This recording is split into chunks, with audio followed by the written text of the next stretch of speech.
আপনারা শুনতে চলেছেন চেনা ও অচেনা, অ্যাসামের সেকেন্ড অডিও স্টোরি। গল্পটি বাংলাদেশের এক সত্য ঘটনা অবলম্বনে নির্মিত। গল্প সংগ্রহ ও সম্পাদনায় অভিক। প্রধান চরিত্রে অনিন্দিতা, মা, আবির, জয়, রোহন, ঈশা, ঈশামশাই, ছোট কাকা এবং সিদ্ধার্থ রয়চৌধুরী। কণ্ঠে লিপি, স্বর্ণালী, দেবলীনা, মেঘাদ্রি, সৌভিক, সায়ন, সৌমজিৎ এবং অভিক। গল্পের সূত্রধার সৌভিক। গল্প পাঠে লিপি। আবহ এবং অন্যান্য মেঘাদ্রি, অভিক এবং আফ্রিদি।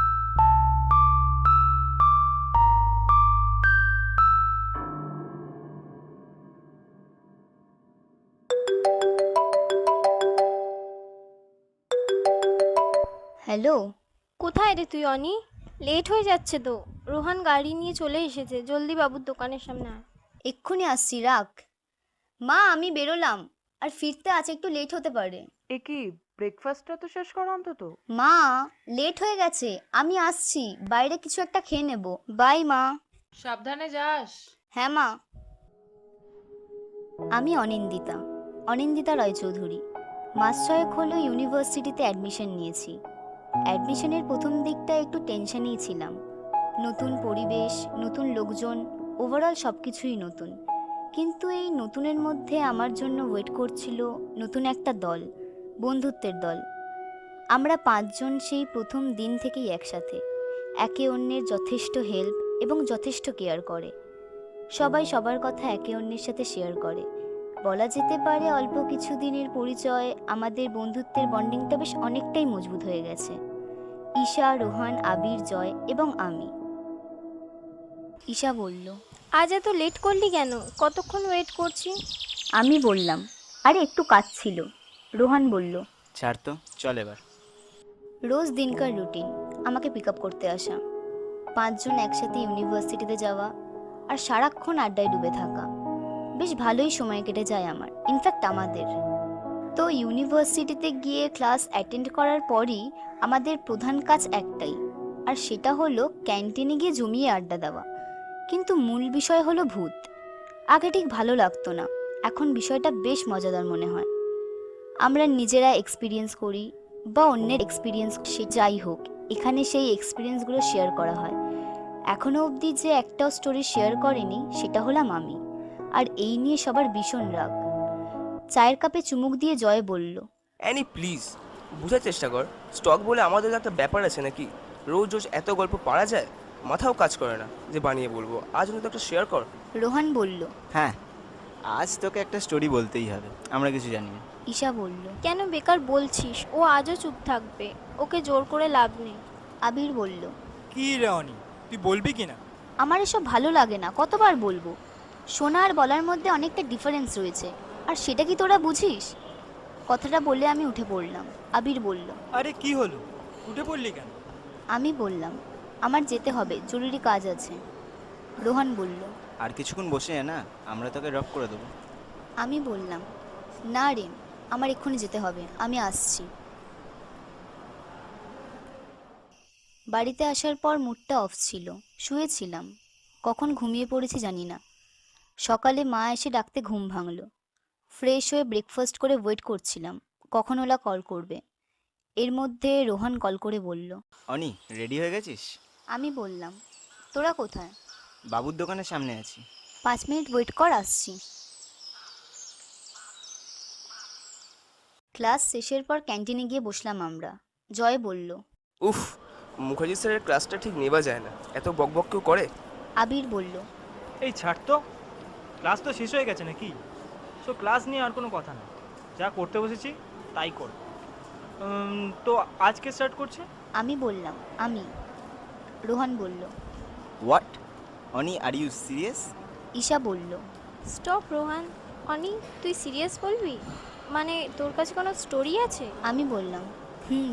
স্টপ স্টপ, স্টোরি শুনতে শুনতে চাটা না হলে ঠিক ব্যাপারটা জমে না। 2 মিনিট হোল্ড কর। ওই রামু, 5টা চা দে তো। হ্যাঁ দাদা, এক্ষুনি দিচ্ছি। চা এসে গেল টেবিলে। আবির চায়ের কাপে চুমুক দিয়ে বলল। অনি, এবার শুরু কর। আমি বললাম, বলছি। অনেক ছোটবেলায় বাবাকে হারাই। তারপর থেকে ফ্যামিলিতে আমি, মা আর আমার দাদা। ঈশা বলল, তোর দাদা আছে? এতদিন বলিসনি তো, কোনোদিন দেখতেও পাইনি। কোথায় থাকে? আমি বললাম, পড়াশোনা ও চাকরি দুটোরই দাদার আমেরিকাতে। আমার দাদার নাম সিদ্ধার্থ রয়চৌধুরী। ওখানে আমার ছোট কাকাও থাকে। যখনকার কথা বলছি তখন আমার এইচএস এক্সামটা সবে শেষ। যখন আমি বুঝতে শিখেছি, তখন থেকেই একটা সমস্যা আমাকে তাড়া করে বেড়াতো। আমি রাতে একা একা ঘুমোতে পারতাম না। মা সবসময় আমাকে কাছে কাছে রাখতো, আর রাতে ঘুমোলেই আজে বাজে সব স্বপ্ন দেখতাম।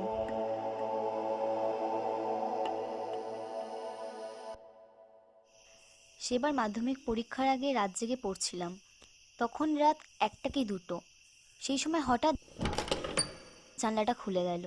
ভয় পেয়ে মা বলে চিৎকার করে উঠি। মা এসে জিজ্ঞাসা করায় পুরোটা বললাম। সেদিন রাতে আমার সাথে মাও জেগেছিল। অনেক প্রবলেমস হতে থাকে, অনেক ডক্টরকে দিয়ে চেক আপও করাই, বাট কোনো ডক্টর সঠিক কিছু ধরতে পারে না।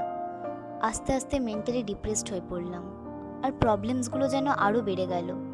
সামনে মাধ্যমিক পরীক্ষা ছিল, খুব একটা ভালো পরীক্ষা হয়নি।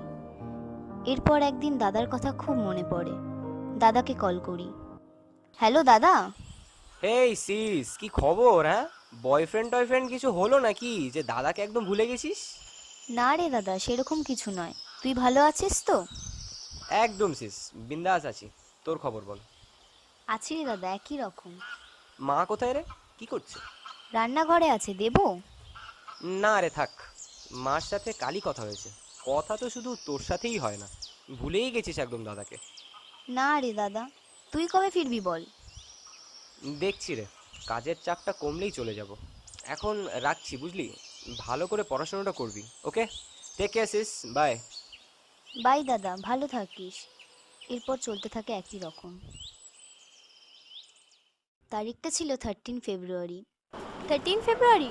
তার মানে তো তোর বার্থডে। হ্যাঁ, আমার বার্থডে। সেরকম কোনো সেলিব্রেশন হয়নি সেবার। বিকেলে আমি আর মা ফোনে দাদার সাথে কথা বলেছিলাম। এমন সময় দরজার বেলটা বেজে উঠল। খুলে দেখি পিসেমশাই এসেছেন।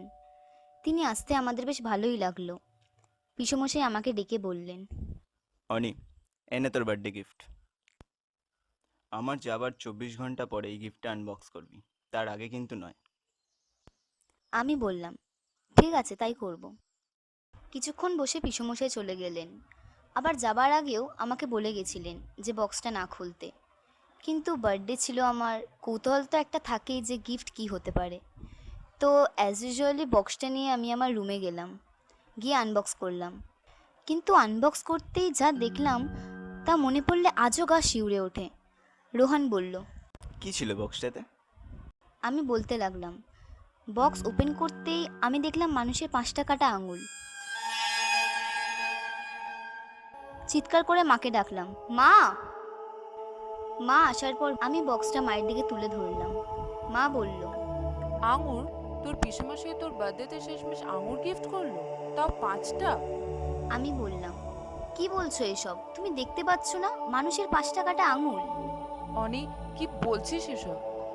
আমি বক্সটার মধ্যে আবার তাকালাম, কিন্তু এবার দেখলাম সেখানে 5টা আঙুলই পড়ে রয়েছে। আমি মাকে বললাম, মা বিশ্বাস করো, ওটাতে 5টা কাটা আঙুলই ছিল। তাড়াতাড়ি তৈরি হয়ে নে, আমরা এক্ষুনি পিসেমশাই বাড়ি যাবো। দরজায় নক করায় পিসি এসে দরজা খুলে দিল। একটু অবাকই হলো পিসি। পিসেমশাই ঘরে ছিলেন না। পিসি অনেকবার জিজ্ঞাসা করলেন কি হয়েছে, কিন্তু মা কিছুই বলল না। হঠাৎই ডোরবেলটা বেজে উঠল। বোধহয় পিসেমশাই ফিরেছেন। দরজা খুলে দেখি পিসেমশাই দাঁড়িয়ে। পিসেমশাই আমাকে দেখে বললেন, আরে অনি, কখন এলি মা? সব ঠিক আছে তো? আর আজ না তোর বার্থডে? ও, তাই গিফট নিতে এসছিস? আপনি অনেকে কি গিফট দিয়েছেন? 5টা আঙুর? কিন্তু অনিত তো বলছে অন্য কিছু। আমি গিফট কখন দিলাম? কি বলছে সব? আপনি তো আজ বিকেলে আমাদের বাড়ি গিয়ে দিয়ে এলেন, আর এও বললেন আপনি চলে যাবার 24 ঘন্টা পর পরই ওই বক্সটা খুলে দেখতে। অনি আপনি চলে আসার পর পর বক্সটা খুলে ফেলে, আর এও দেখতে পায় মানুষের 5টা কাটা আঙুল, কিন্তু আমি গিয়ে 5টা আঙুরই দেখতে পাই। ব্যাপারটা আমার ঠিক লাগছে না। প্রথমত আমি তো যাইনি, আর দ্বিতীয়ত আমার আজকে মনেই ছিল না যে আজ অনির বার্থডে। রাস্তায় ফেরার পথে হঠাৎ মনে হলো বাড়ি এসে কল করব, কিন্তু এসেই তোদেরকে দেখলাম। সবটাই গুলিয়ে যাচ্ছিল, কিছুই মেলাতে পারছিলাম না। রাত তখন 11টা, সবাই খেতে বসেছি। হঠাৎ দরজায় নক। পিসুমশাই দরজা খুলতে উঠে গেলেন। কিছুক্ষণ বাদে ফিরে কিছুই বললেন না, শুধুমাত্র একটা কথাই বললেন। তোমরা সবাই ঈশ্বরকে ডাকো। কারণ জিজ্ঞাসা করায় পিসুমশাই বললেন, দরজা খুলতেই দেখি একটা কালো ছায়ামূর্তি দাঁড়িয়ে, কিন্তু তার মাথাটা নেই। আমি সাথে সাথে দরজা বন্ধ করে দিই। পিসুমশাই কথা শেষ করে উঠতে পারলেন না, এমন সময় আবার দরজায় নক। এবারে তীব্রতাটা একটু বেশি। কি করব কারোর কিছু মাথায় আসছিল না। এরপর আবার সব চুপচাপ। খাওয়া ছেড়ে উঠে গেলাম, সবাই শুতে যাব। এমন সময় দরজায় আবার নক। সেদিন রাতে আমাদের কারোর ঘুম হয়নি। থেকে থেকে দরজায় আওয়াজ হচ্ছিল, আবার মনে হচ্ছিল ছাদে কেউ হাঁটছে। রান্নাঘরের জানলায় কেউ ঠোকা দিচ্ছে, আবার সিঁড়ি দিকে উঠে যাচ্ছে। ভোরবেলার দিকে সব আস্তে আস্তে থেমে যায়। আমরা আর দেরি করি না। ভোরের আলো ফোটার সাথে সাথে আমি আর মা বাড়ি ফিরে আসি। এরপর ঘটনা আমার এইচএসের পর। এর মাঝে আমার সাথে প্রবলেমস হচ্ছিল না তা নয়, ছোটোখাটো সব প্রবলেমস যেগুলো পরবর্তী সময় আমার একদম সয়ে গেছে। একদিনের ঘটনা, বিকেলে বসে টিভি দেখছিলাম, হঠাৎ বেল বেজে উঠল। খুলে দেখি দাদা। দাদা আমেরিকা থেকে এসেছে উইদাউট এনি ইনফরমেশন। বিশ্বাস হচ্ছিল না। জড়িয়ে ধরলাম দাদাকে আর বললাম, দাদা তুই চলে এসেছিস? আমার আর কোনো চিন্তা নেই, ভালো আছিস তো তুই? কিন্তু অদ্ভুত যেটা লাগলো সেটা হলো দাদার বিহেভিয়ার। কিছুই বলল না দাদা, শুধু বলল, মাকে বল খেতে দিতে, আমি টায়ার্ড। আমি বলছি তুই ফ্রেশ হয়ে নে। এরপর খাবার টেবিলে বসে মা দাদাকে জিজ্ঞাসা করলো, হ্যাঁ রে বাবা, সব ঠিক আছে তো ওখানে? তোর কাকা কাকি সব ভালো আছে তো? তুই কিছু না জানিয়ে চলে এলি যে? দাদা বলল। সব ঠিক আছে। আমি ভাবলাম হয়তো টায়ার্ড, তাই কিছু বলছে না, একটু পরে সব ঠিক হয়ে যাবে। খাওয়া দাওয়া সেরে দাদা কিছু না বলেই চলে গেল।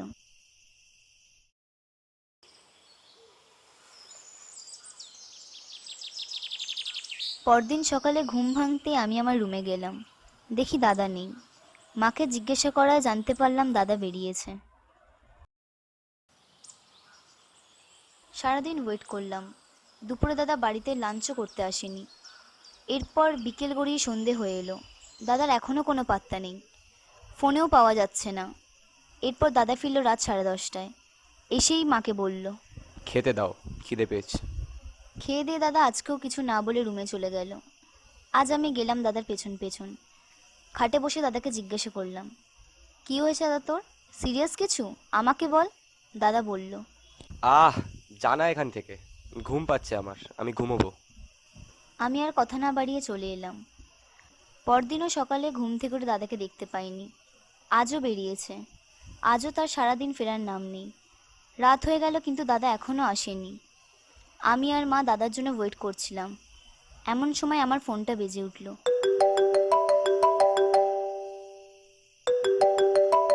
দেখলাম ছোট কাকা আমেরিকা থেকে ফোন করেছে। ফোন রিসিভ করার পরই ছোট কাকা যা বলল তা শোনার জন্য আমি একদমই প্রস্তুত ছিলাম না। ছোট কাকা বলল, অনিমা, তোর দাদার জন্য ঈশ্বরের কাছে প্রার্থনা কর। তোর দাদা হসপিটালে ভর্তি, আজ 2 মাস হয়ে গেল। সিদ্ধার্থ হসপিটালে রয়েছে। ডক্টররা কিছুই বলতে পারছেন না ওর কি হয়েছে। আজ ডক্টররা বলছেন ওর খুব সিরিয়াস কন্ডিশন। ডক্টরদের হাতে আর কিছুই নেই, তাই বাধ্য হয়ে তোদেরকে জানালাম, তোরা ওর জন্য প্রার্থনা কর। ফোন কাটার পর কি করব বুঝতে পারছিলাম না। দাদা তো 2 দিন আগেই ফিরলো, আমাদের সাথেই থাকলো। আমি নয় এসব উল্টোপাল্টা প্রবলেমস ফেস করি, কিন্তু মাও তো দাদাকে দেখেছে। তবে কথাগুলো সব হারিয়ে যাচ্ছিল। শিওর হবার জন্য আমি আর মা দাদার রুমে গেলাম, কিন্তু দাদার ব্যাগ কোথায় সেটা কোথাও খুঁজে পেলাম না। দাদা কি তবে সত্যি আসেনি?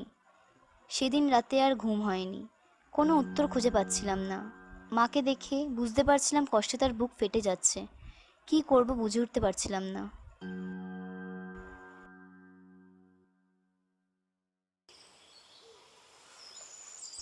পরদিন সকালে ছোট কাকা আবার কল করলো, আমি রিসিভ করলাম। ছোট কাকা বলল, মা, তোকে একটা কথা বলি, ভেঙে পড়িস না। সিদ্ধার্থ আর নেই রে, আমরা আসছি কলকাতায়। কিছু বলার ভাষাই হারিয়ে গেল। কি করে সামলাবো নিজেকে বুঝতে পারছিলাম না। পরদিন রাত 8:30টায় দাদার দেহটাকে নিয়ে আসা হলো। উঠোনে দাদার নিথর দেহটা পড়ে আছে। পাশে গিয়ে বসলাম দাদার। অনেক রাগ, অনেক প্রশ্ন, অনেক অভিযোগ মনের ভিতরে জমাট বেঁধেছিল। কেন হলো এটা? এটাই কি দেখার বাকি ছিল? দাদার হাতটা শেষবারের মতো ধরতে ইচ্ছে করছিল। দাদার হাতটা হাতে নিয়ে মেরুদণ্ডে একটা শীতল স্রোত বয়ে গেল। দেখলাম দাদার ডান হাতের একটাও আঙুল নেই, সবগুলো কাটা।